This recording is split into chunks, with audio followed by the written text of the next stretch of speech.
Assalamualaikum warahmatullahi wabarakatuh. Waalaikumsalam Waalaikumsalam warahmatullahi warahmatullahi wabarakatuh. wabarakatuh. Waalaikumsalam.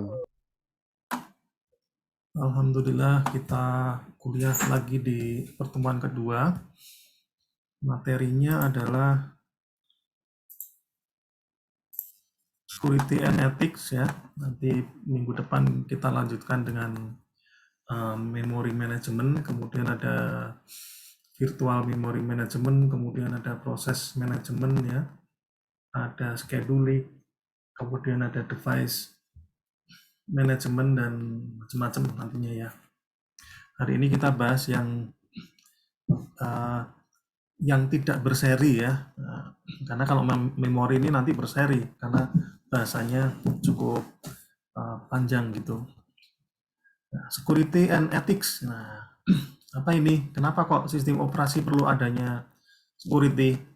Ya pasti perlu ya, karena supaya untuk mengamankan akses penggunaan komputer Anda, supaya tidak mudah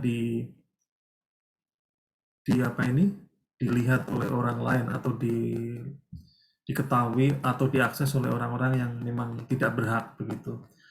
Kalau zaman dulu ya aspek ini belum ada ya.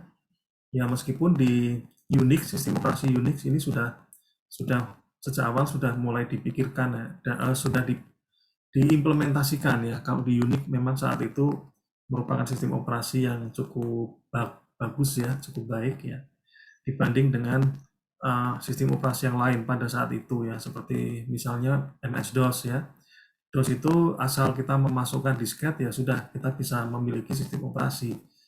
Begitu juga Windows ya. Windows di versi-versi awal pengembangannya ya masih sebatas masih mengejar peralihan dari MS-DOS ke sistem yang Windows ya, yang memperkenalkan GUI gitu. Aspek security-nya belum diperhatikan. Tapi seiring dengan pengembangan sistem operasi tersebut, sistem operasi semakin memikirkan aspek security dan ethics. Bahkan saat itu saya masih ingat ya, tahun sekitar saat menggunakan Windows 98 itu sering ada patch-patch ya, terutama Windows XP ya, itu sering di download service pack ya kalau istilahnya ya, atau untuk memperbaiki patch-patch yang ini atau bug-bug yang ada gitu, seperti itu. Ya sebetulnya Unix itu juga sama ya, kalau ada hal-hal yang dikembangkan terutama security ya dia akan meminta update gitu. Seperti itu. Jadi kalau Anda punya atau memakai sistem operasi Linux ya sebaiknya sering-sering diupdate juga, siapa tahu ada hal-hal yang memang perlu diupdate begitu. Ya. Tapi sekarang sudah cukup matur atau mapan ya sistem operasi ini, sehingga segala aspek ini sudah dipikirkan oleh si programmernya. Nah, peran sistem operasi dalam keamanan ya. Jadi untuk level kelemahannya juga harus sedapat mungkin tidak bisa dihack, tidak bisa diakses oleh pihak yang tidak berkepentingan. Ya. Tentu ini memerlukan suatu hal-hal yang semakin kompleks begitu. Kemudian ada juga peran administrasi ya.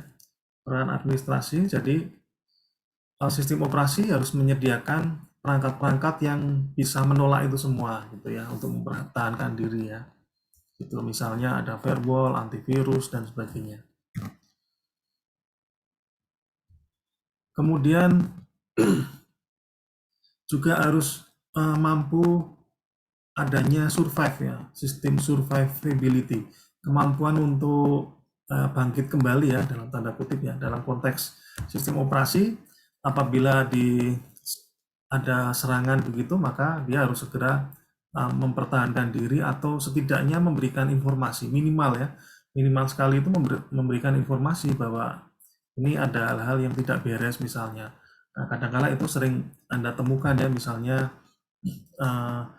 ada file yang seharusnya tidak boleh dibuka, ketika Anda buka itu ada informasi bahwa ini mengandung virus kah, atau mungkin ini file yang berbahaya dan sebagainya seperti itu. Nah, ini merupakan aspek-aspek dalam sistem operasi, gimana caranya supaya sistem operasi itu menjadi lebih aman.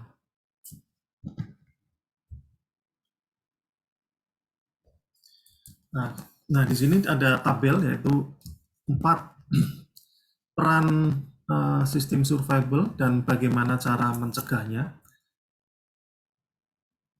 Resistant to attack ya, bagaimana memiliki ketahanan terhadap serangan ya.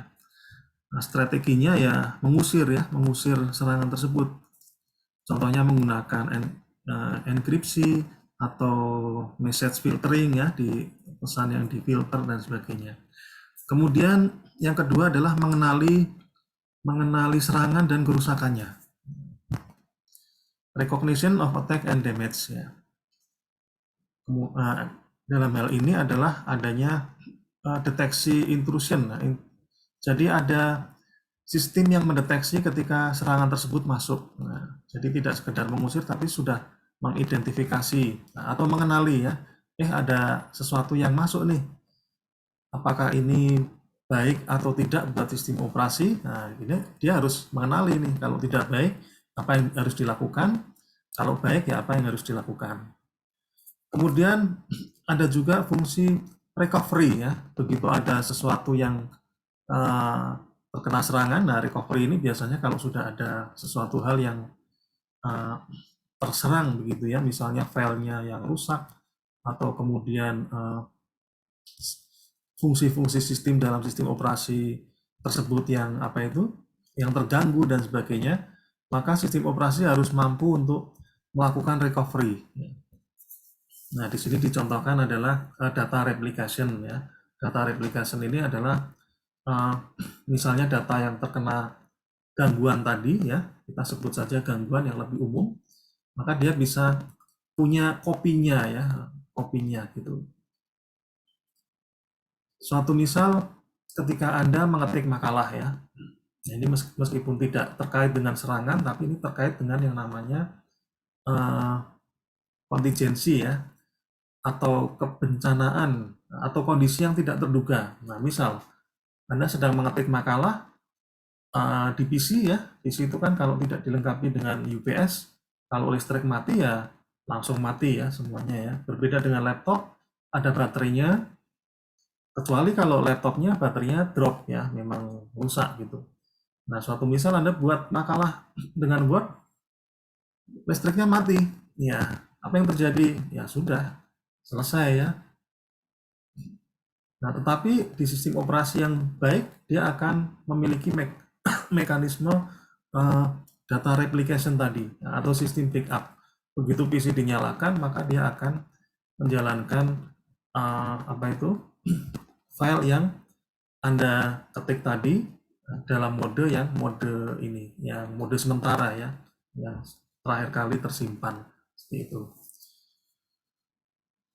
Ada data replication, ada sistem backup dan restorasi contingency planning. Kemudian adaptation and evolution to reduce effectiveness of virtual attack. Adaptasi.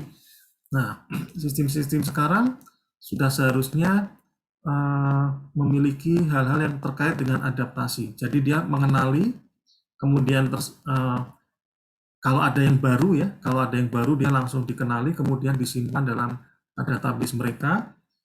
Setelah itu, ketika ada serangan yang mirip, maka dia akan identifikasikan itu sebagai suatu serangan tertentu, entah itu virus, entah itu trojan, dan sebagainya. Nah, ini strateginya, contohnya adalah intrusion recognition pattern, pola pengenalan intrusion. Jadi sudah memiliki pola. Oh, kalau misalnya setiap jam tertentu, hari tertentu, kok selalu ada serangan seperti ini. Nah, itu ada sistem sudah membuat pola seperti itu. Sehingga apa yang akan dilakukan? Dia akan melakukan suatu sistem pertahanan berdasarkan pola tersebut. Nah, ini sistem yang canggih ya, seperti itu harusnya.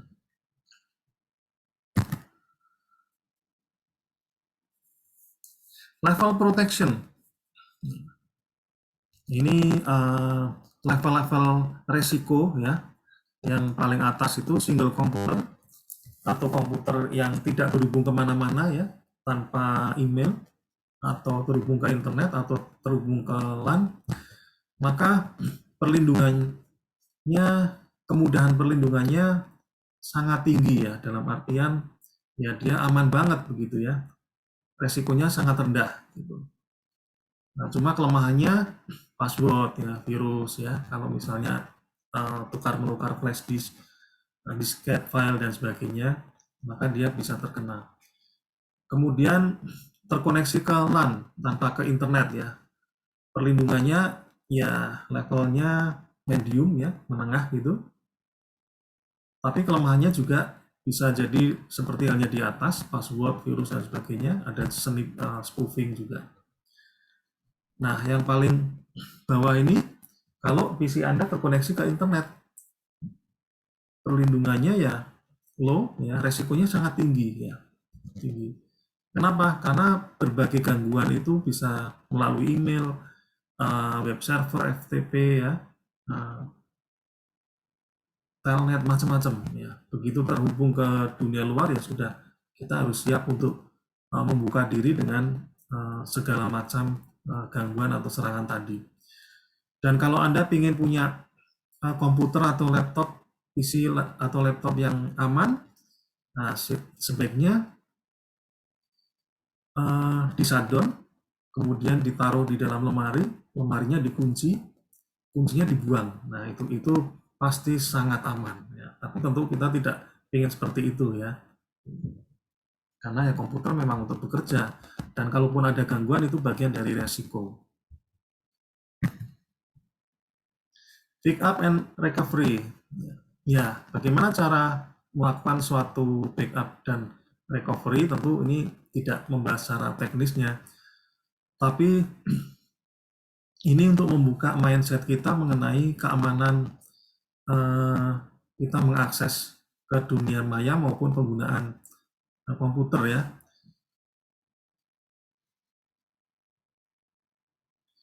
Nah, ada yang namanya policy ya atau kebijakan. Kemudian ada sistem manager. Ya, di situ ada schedule backup ya, terutama kalau di server yang ada database-nya ya, database server, maka harus dibuatkan suatu mekanisme schedule backup. Misalnya setiap jam 5 sore misalnya ya. Contohnya Anda bekerja sebagai administrator database atau administrator jaringan, maka harus memikirkan hal ini. Di TIK misalnya, untuk membackup sistem informasi akademik, sudah diskedulkan setiap jam berapa, setiap hari apa, atau mungkin malah setiap hari, ya, itu harus ada jadwal untuk membackup secara otomatis ya. Karena kemudian sistem manajemen esensial elemen. Nah, ini faktor manusia ya, yang paling bawah ini faktor manusia. Bagaimanapun juga manusia perlu diingatkan mengenai hal-hal yang terkait dengan keamanan ini. Nah, caranya adalah dengan membuat kebijakan yang ditulis ya, kebijakan atau prosedur ya. Kemudian training ya, bisa jadi orang itu membuat perangkatnya lemah ya, bukan karena dia ini apa bodoh, tidak paham ya, tidak paham mengenai komputer tersebut, tetapi kadang-kala kesadarannya yang kurang ya, makanya perlu regular user training ya, atau pelatihan mengenai apa, mengenai kesadaran untuk melindungi datanya. Tidak boleh misalnya jangan men-share passwordnya ya, harus memberikan akses ke orang yang memang berhak dan sebagainya seperti itu. Ya, kalau ini faktor manusia.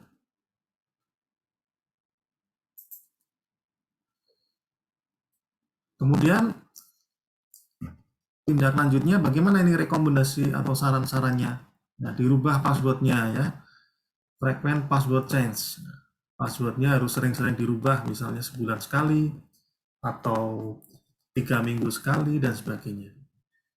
Kemudian dilakukan suatu backup secara prosedur. Panduan untuk menginstal software yang baru. Nah, ini harus diberikan suatu panduannya ya. Kemudian softwarenya harus license ya. Softwarenya license supaya apa? Ya supaya ada apa itu jaminan ya, jaminan dari pemberi teknologinya ya atau pembuat teknologinya. Kemudian apalagi safeguard ya, panduan untuk keamanan jaringan dan macam-macam. Terminal access rule ya macam-macam. Ya, ini sesuai dengan kreativitas kita ya.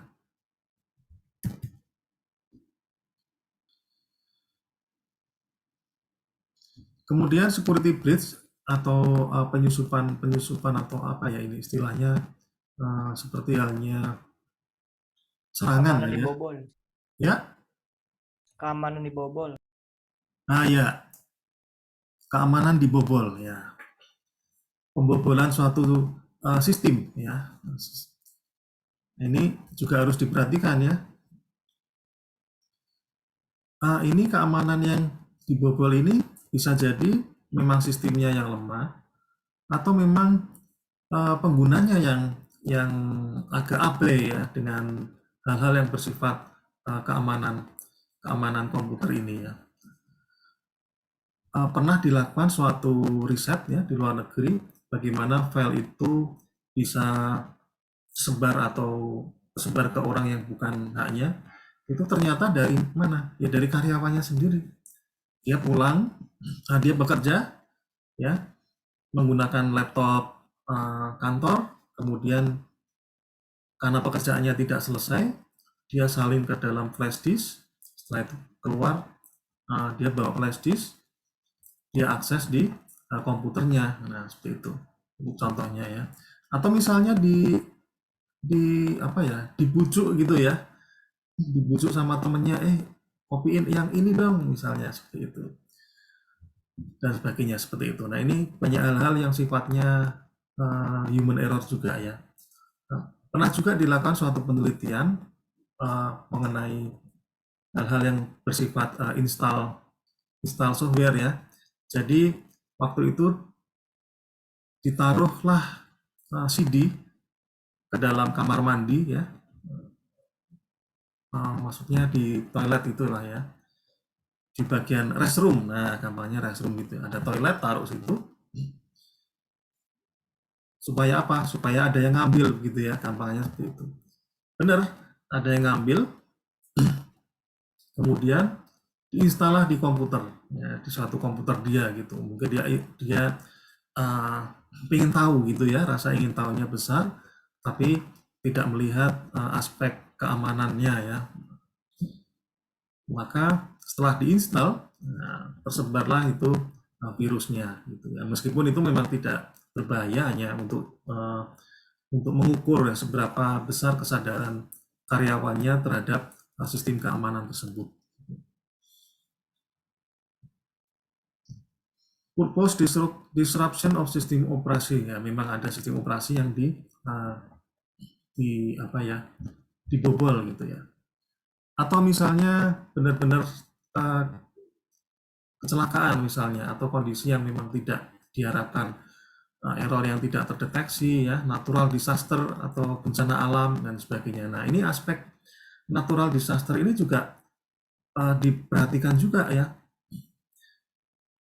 harus dipikirkan juga untuk hal-hal yang bersifat IT. Nah, contoh yang masih saya ingat waktu itu di tahun 2020 di Bekasi ya, waktu itu kan banjir besar ya, ada suatu sekolah yang menaruh lab komputernya itu di lantai 1 ya. Memang nggak ada yang mengira kalau banjirnya itu bisa setinggi dada orang dewasa.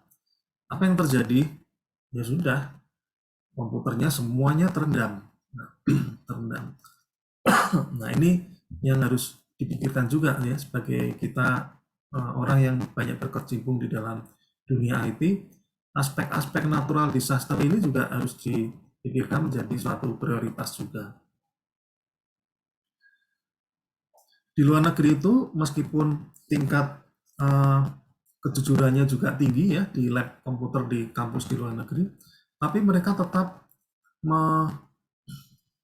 merantai apa itu komputer di lab itu tetap dibuatkan box yang dari besi dan itu ada kuncinya ya, seperti itu. Ya karena tidak semata-mata berpikir jelek terhadap orang, tidak, tapi ya memang dia memikirkan mengenai hal-hal yang bersifat physical security. Berbeda dengan lab kita ya, coba Anda perhatikan lab komputer di kampus kita, kondisinya dibiarkan begitu saja ya, kabel bisa tercabut sembarangan ya, bisa tersenggol kaki misalnya dan sebagainya ya. Terlepas dari aksi kriminal misalnya pencurian dan sebagainya, tentu kita tidak berpikir sampai sejauh itu ya. Ya kita percayalah mahasiswa Unsada baik-baik. Tapi aspek-aspek physical security memang lemah gitu. Artinya mungkin bisa tersenggol, ditendang sehingga jatuh ya, atau misalnya kabelnya bisa tercabut tidak disengaja dan sebagainya seperti itu.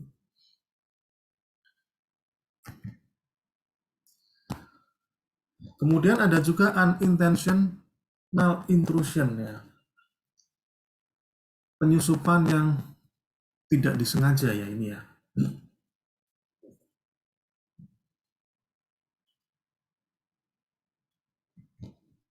Nah ini oke, kita lanjut. Ada juga yang serangan yang disengaja atau direncanakan ya. Nah, misalnya ada denial of service ya, DDoS ya, memenuhin jaringan dengan paket data supaya kita mengakses satu jaringannya menjadi lambat, atau misalnya wiretapping, ditaruh itu penyadap ini keyboard ya. Ini biasanya hati-hati kalau dulu sempat menjadi isu ya di warnet itu ya. Nah, ada software yang mendeteksi ininya merekam ketikan kita di keyboard. Nah, kemudian ada trapdoor, ada trash collection. Trash collection ini orang-orang yang mencari sesuatu dari sampah ya, tempat sampah. Kalau zaman dulu namanya diving dumpster. Nah ini ada kisah yang cukup menarik dari legenda hacker ya dari Amerika yang namanya siapa? Ada yang pernah dengar? Ini ditangkapnya ini cukup heroik ya sama ilmuwan fisika ya. Jeremy Hammond bukan, Pak? Kevin Mitnick. Nah ini Oh ya, Kevin Mitnick ada bukunya. Era dulu ya, kalau yang itu era sekarang. Itu nangkapnya luar biasa ya. Dia pinter. Dia di samping memanfaatkan aspek technical ya, aspek technical, dia memang seorang programmer dan dia juga menggunakan aspek-aspek yang namanya social engineering ya, termasuk trash collection atau diving dumpster. Nah, kenapa kok disebut diving dumpster? Diving itu kan menyelam ya, dumpster itu kan sampah gitu. Jadi artinya dia masuk ke dalam tempat sampah atau menggali lah istilah gampangannya. Kenapa? Karena dia berpikir barangkali di situ ada suatu data-data yang bisa dia gunakan untuk memperoleh suatu informasi. Nah, ini kesadaran ini juga harus kita tumbuhkan ya, terutama di Anda yang nanti sebagai profesional di bidang IT ya, dan juga harus memberikan pemahaman kepada orang-orang awam. Jangan sampai nick Anda sembarangan tersebar kemana-mana, misal seperti itu. Atau foto tersebar kemana-mana. Nah, sekarang kan orang habis vaksin kan malah senang ya. Habis vaksin di-upload sertifikat vaksinnya, padahal di situ ada nama dan nick-nya. Nah, itu potensi untuk memperoleh informasi mengenai hal tersebut. Begitu juga misalnya di kartu-kartu yang lain, entah itu mungkin struk atau bukti transfer di ATM ya, atau mungkin kartu tiket pesawat atau tiket kereta ya, di situ kan ada data-data kita. Nah ini kalau di orang yang suka melakukan suatu intrusion detection atau orang-orang yang kepo gitu ya dalam tanda kutip, dia cari bisa ketemu itu ya. bisa ketemu informasinya yang lebih lengkap. Maksud saya seperti itu.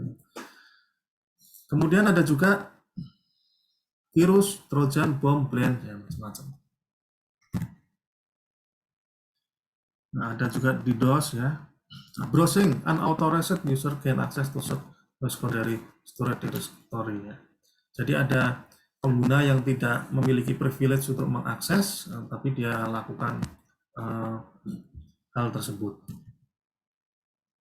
Wiretapping atau menyadap ya, menyadap informasi ya.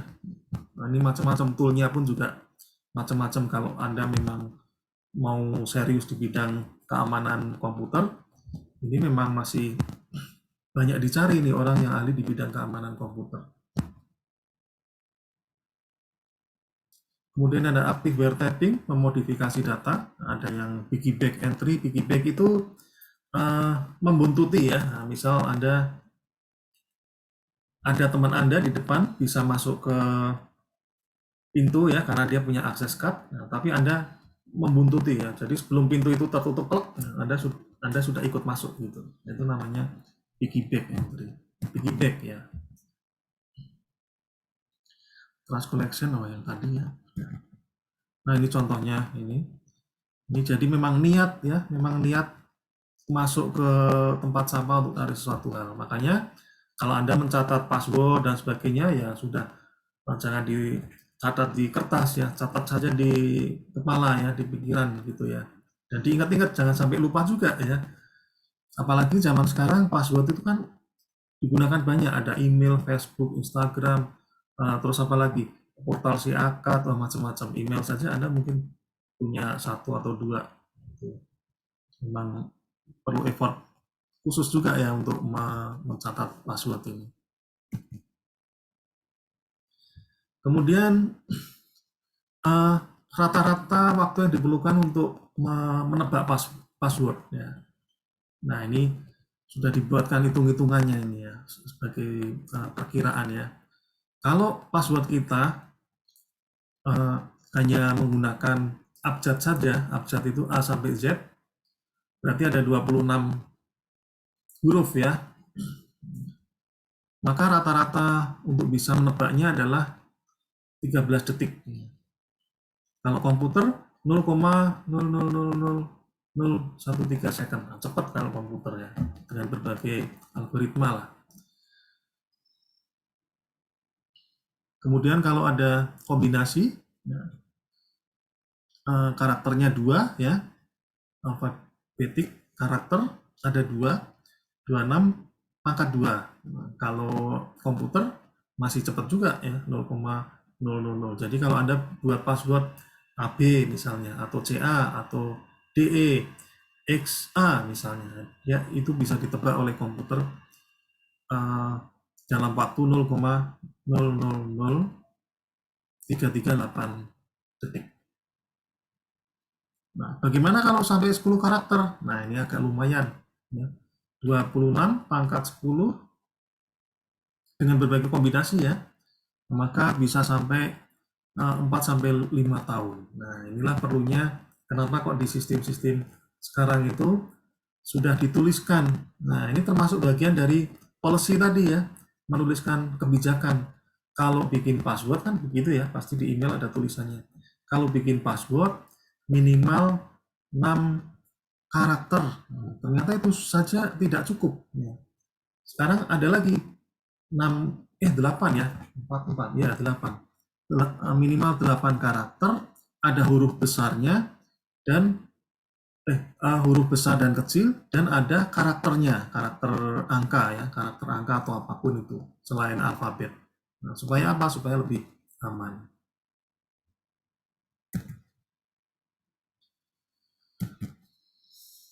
Virus small program altering computer operation user. Nah, ini biasanya virus ini self replicating ya, dia membuat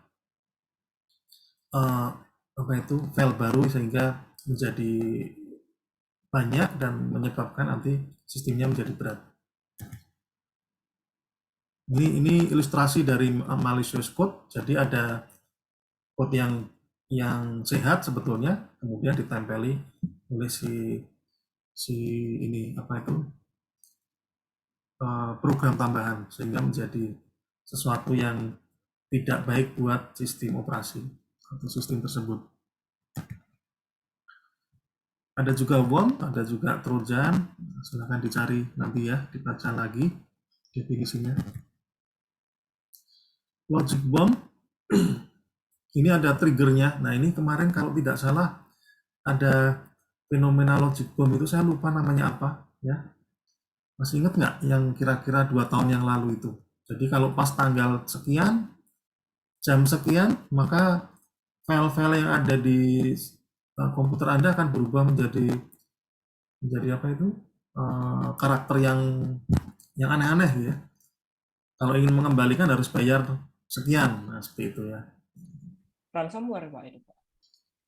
Ransomware ya, benar. Ada ransomware. Time bomb juga atau blended threat ya. Blended threat ini campuran.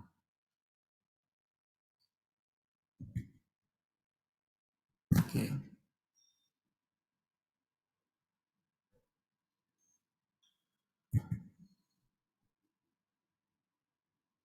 Cara menanggulangi ya ada diberi antivirus kah atau menggunakan firewall dan sebagainya. Atau Windows Defender ya, sudah ada bawaannya Windows. Ini kita cukup senang ya Windows itu ada seperti itu karena dulu itu selalu aspek virusnya ini yang jadi isu yang terbesar untuk Windows.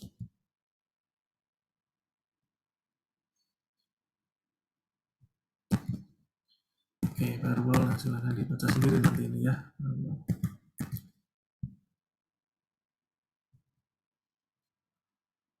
Enkripsi. Nah, enkripsi ini merubah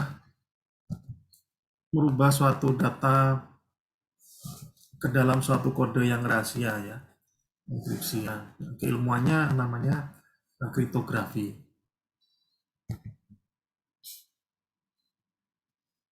Ada kemudian sniffer. Apa itu sniffer?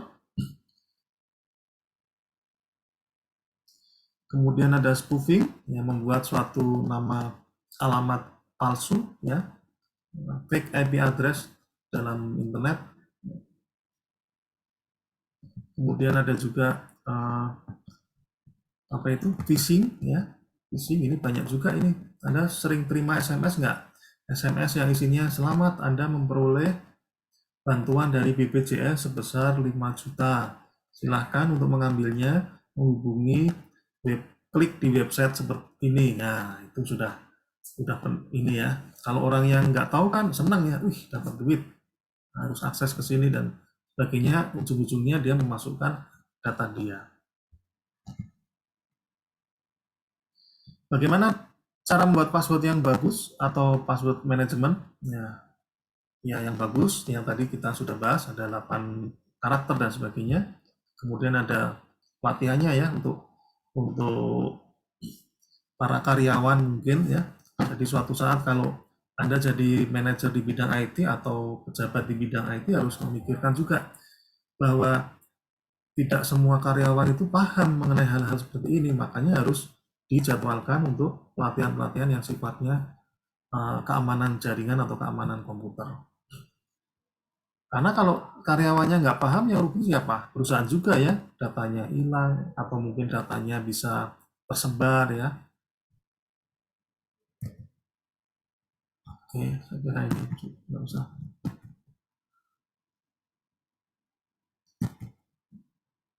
Ya, Gus, password teknik minimal 8 karakter, number alphanumeric, kemudian misspell word, kemudian bukan nama yang berkaitan dengan dirinya misalnya, tempat tanggal lahir dan sebagainya. Create acronym from memorable sentence. Nah, ini kalau misalnya Anda pelupa ya bikin saja password yang terkait dengan peruntukannya. Misalnya passwordnya adalah admin 123456110 untuk apa nih? Gmail misalnya. Kemudian untuk Facebook ya sama dengan passwordnya di depan sama, terus belakangnya kasih FB. Kalau untuk si akad misalnya password yang sama tadi ditambah portal misalnya seperti itu ya. Nah itu untuk mengingat-ingat.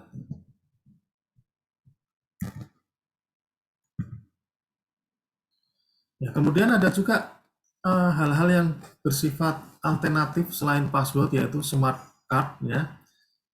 ID card itu bisa jadi sebagai uh, identifikasi dan juga untuk akses ya, akses untuk memberikan privilege tertentu. Atau zaman sekarang itu malah ada yang namanya istilah umumnya adalah biometrik ya. Biometrik misalnya dengan jempol ya, jempol aja nggak cukup misalnya pakai tangan ya, apa ini sidik tangan, sidik telapak tangan. Sidik telapak tangan nggak cukup ya pakai wajah ya. Sidik wajah dan tangan nggak cukup, pakai apa? Tubuh semua di scan ya. Itu pun juga nggak cukup, pakai apa? Behavior ini apa? Bahasa tubuh ya, jalannya gimana dan sebagainya dan sebagainya. Udah kayak film ini ya, Mission Impossible ya. Ya memang mahal ya, di bawah ada expensive tapi aman ya. Memang harus tarik-tarikan antara kenyamanan dan keamanan ini ya. Kalau mau nyaman ya nggak usah aman-aman banget gitu. Kalau mau aman ya agak nggak nyaman ya seperti itu. Anda kan kalau mau masuk kampus nyaman kan nggak perlu diperiksa ya, selama boy gitu aja masuk. Tapi nggak aman. Nah, kalau pengen aman ya diperiksa dulu, KTP tinggalkan atau KTM ditinggalkan, ditulis di buku tamu di keperluannya apa, baru masuk. Nah itu aman, tapi memang sedikit tidak nyaman. Alternatif yang lain adalah grafik atau pola yang diklik ya. Ada suatu image, nah kemudian, nah ini contohnya di HP ya. Nah, HP untuk membuka HP kan Anda pakai yang gitu-gitu ya, segitiga misalnya, atau yang lebih ruwet biar temennya nggak bisa buka HP-nya. Malah sekarang ada juga yang pakai sidik jari ya, plug, tempelin langsung keluar ininya, tampilan HP-nya. Nah ini contohnya seperti ini ya. Untuk mengakses suatu file atau hal tertentu, kita klik di sini, klik, klik, klik, klik, klik. Nah, seperti itu. Kombinasinya harus pas, harus dari sini dulu, ke sini dulu, ke sini baru ke sini. Itu alternatif juga. Nah, ini tadi ya yang kita bicarakan mengenai social engineering. Bagaimana cara mengetahui akses ke dalam suatu sistem tanpa bersifat teknikal. Ini pernah juga masuk di mana itu? Di detik.com kalau nggak salah ada berita waktu itu hacker dari Rusia berhasil membobol jaringan komputer ya. Ternyata saya lihat profil hackernya, wih luar biasa. Oh, kemungkinan dia juga menggunakan social engineering gitu. Ini bisa juga meniru-niru ya, meniru telepon ke yang berwenang, kemudian meniru suaranya sebagai pejabat tertentu ya, dengan gaya bahasa dan dengan redaksional tertentu sehingga dia memiliki akses untuk mengakses sistem tersebut. Di sini sudah etik behavior. Jadi dalam dunia IT itu juga ada etik behaviornya. Ini kalau pernah juga saya berikan di mata kuliah etika rekayasa ya, bahwa IEEE itu juga dan ACM juga mengeluarkan standar etik. Ya. Di antaranya adalah nggak boleh mengakses komputer orang lain ya kalau tidak diizinkan. Nah, salah satunya itu.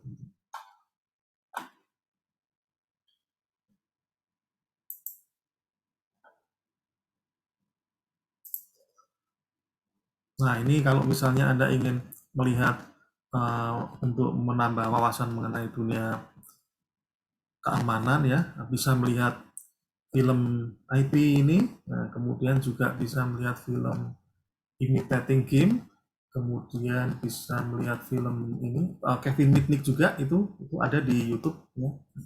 Itu filmnya lumayan lama 2 jam ya, dan mengandung apa ya, trik-trik untuk memasuki sistem secara ya baik teknikal maupun non teknikal, dan cara penanganannya waktu itu dosen fisika waktu itu ya yang menangkap bekerjasama dengan FBI menangkap Pak Kevin Mitnick ini.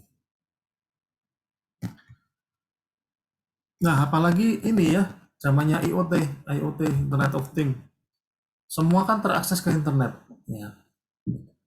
Ada webcamnya, CCTV terakses ke internet. Ya. Kemudian ada perangkatnya terakses ke internet. Ya. Ini juga peluang ya, peluang untuk ini bisa dibobol ya. Nah, contoh seperti ini di film yang IT ini, si bapak ini rumahnya cukup canggih ya, smart home, CCTV dan semuanya terhubung termasuk AC dan sebagainya. Nah, dalam cerita tersebut rumahnya diganggu ya, dalam tanda kutip diganggu sistemnya oleh hacker. Sehingga kameranya bisa terpublish, suhunya juga bisa terganggu ininya AC-nya dan sebagainya. Ya, itu terkait dengan security dan ethics. Ada pertanyaan sampai di sini? Ya, intinya adalah bagaimana kita meningkatkan kesadaran kita mengenai keamanan komputer ya. Jangan sembarangan menyebar-nyebar file-file yang memang itu harus aman ya, nggak boleh sembarang disebar. Ya, saya kira dari saya itu. Ada pertanyaan silakan. Di Unsada nggak itu Pak? Ya. Mau bikin tentang komunitas security gitu Pak? Belum ada. Kalau Anda mau menjadi pionirnya, saya sangat senang ya. Kemudian kita juga pingin sebetulnya ada komunitas seperti komunitas programming dan sebagainya. Tapi kadang-kala ya tidak berjalan ya, mungkin karena mahasiswa sibuk, nggak tahu sibuknya apa mahasiswa. Dulu pernah dibuat suatu klub robotik, cuma ya nggak berjalan juga. Pernah diinisiasi klub IoT ya, Internet of Things, bikin sesuatu, sampai saya belikan juga itu Arduino dan macam-macam seperti itu. Ya memang kalau komunitas seperti ini memang harusnya jiwa ngopreknya itu memang harus harus kuat ya, gitu. Jadi memang harus belajar terus menerus gitu. Dulu pernah ada mahasiswa TIF yang pintar pintar keamanan komputer, tapi sayangnya kemampuannya itu digunakan untuk hal-hal yang kurang etis gitu ya, sehingga ya terpaksa dari kampus harus memberikan suatu hukuman.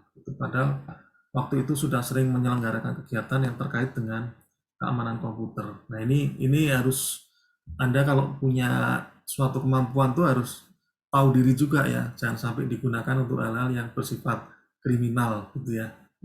Mungkin buat Anda itu biasa, buat saya pun juga mungkin itu biasa ya, karena ya memang kebetulan saya di bidang IT ya. Tapi bagi orang yang awam itu kan menakutkan gitu ya, ya nggak? Masih ingat nggak dulu Ya, Pak. bukan kisah ya, partai itu dirubah ya waktu KPU ya, zaman tahun berapa itu, 2009 atau berapa? Ada mahasiswa, bukan, ada seseorang yang merubah nama partai menjadi Partai Jambu, Partai Mangga dan sebagainya. Buat praktisi IT mungkin itu mudah ini lagi lah itu, diperbaiki lagi bisa lah. Tapi buat seorang yang awam, terutama pemegang kebijakan, wah itu sesuatu yang berbahaya gitu ya. Jadi mindset mereka tuh bahaya banget gitu ya. Nggak boleh itu seperti itu gitu ya, sampai mereka seperti itu kan. Para pejabat itu berpikir seperti itu. Itu makanya harus bijak lah ya, bijak menggunakan. Ya meskipun saat itu waktu itu ya saya sempat istilahnya dibilang ya sedikit membela lah ya. Tapi ya nggak bisa kan. Memang kalau yang sudah panik ya gimana ya kan. Mungkin buat Anda atau saya itu ya kenakalan anak-anak lah gitu. Tapi untuk orang awam kan mungkin langsung panik gitu ya. Nah, seperti itu. Jadi kalau Anda mau membuat klub seperti itu saya sangat sangat senang ya. Tapi gunakanlah kemampuan itu untuk hal-hal yang bijak.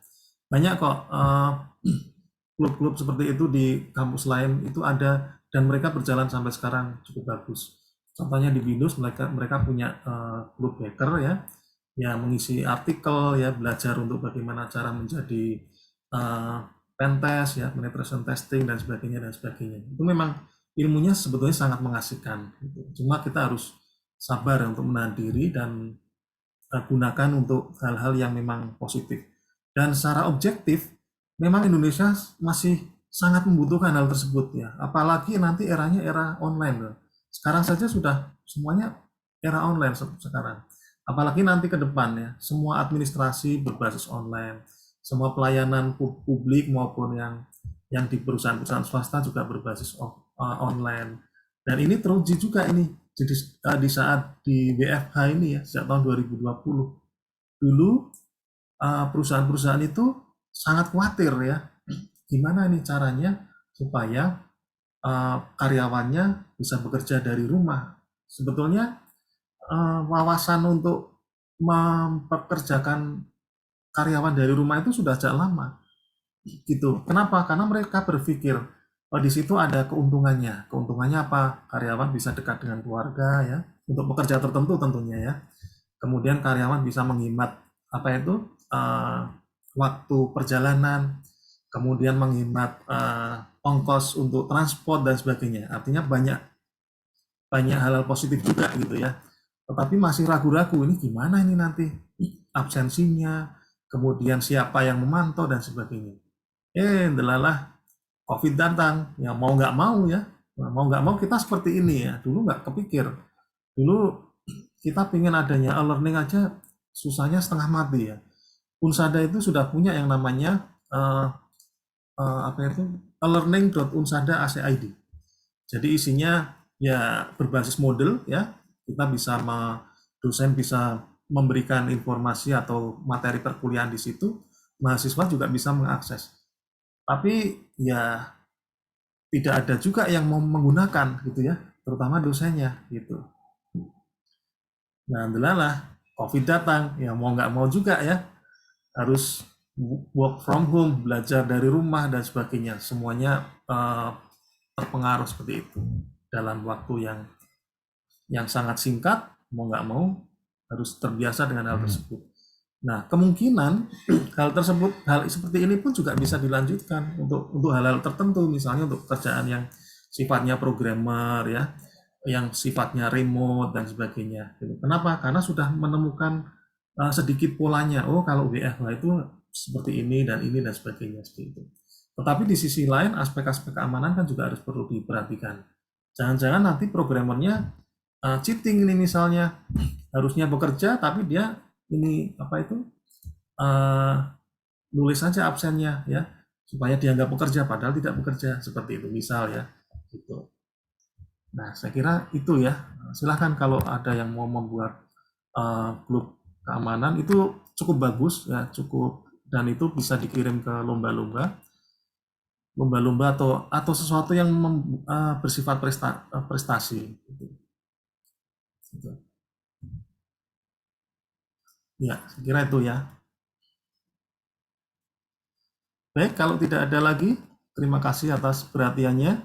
Mari kita foto bersama.